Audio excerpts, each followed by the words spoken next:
Hello guys and welcome to my YouTube channel. Today I'll be showing you how do you open your Snapchat on your web browser, or basically opening it on your PC or laptop. So first of all, you're gonna open up your web browser and you're gonna search for Snapchat web. Okay, give me one sec and search for that. The top results, the first one would be web.snapchat.com. So open that one up, and now I hope I'm not already logged in. Well, I actually am logged in, but I can show you how it's done. So basically the process is quite simple. You have your username already and your password. You log in, just another login screen like how it usually is for every app.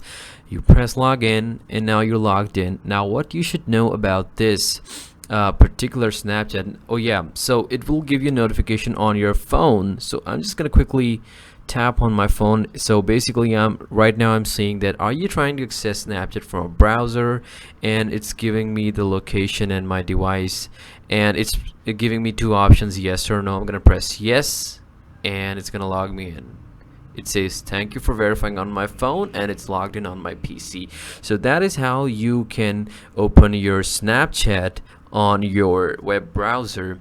Now what you should know about a few things, a few limitations of Snapchat web. You should know that Snapchat has always prioritized privacy of users, and that is why on Snapchat web you cannot really open someone's snaps. Right now this is a blank account, but if someone would have sent me any snap and I went into their inbox, for example here I have Team Snapchat, it would say that you need to open your phone to view the snaps.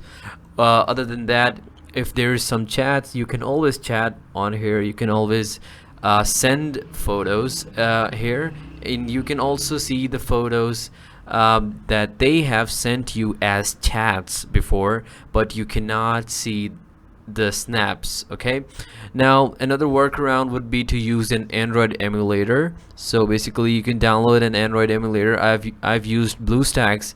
So if I already have BlueStacks open here, and I have my Snapchat here, if I log in I would have the exact Snapchat as an Android phone has. So basically I can open my snaps. I can even use my webcam to send snaps, but it's not really recommended since a webcam is usually a wide frame, whereas a phone camera is kind of like a portrait frame, so it just looks very weird on the phone. But that is pretty much about it, about how do you open Snapchat on your web browser or on your PC. I hope I satisfied all your questions. I hope I did not leave any topic untouched about this. So that's about it from this video. I'll see you in the next one.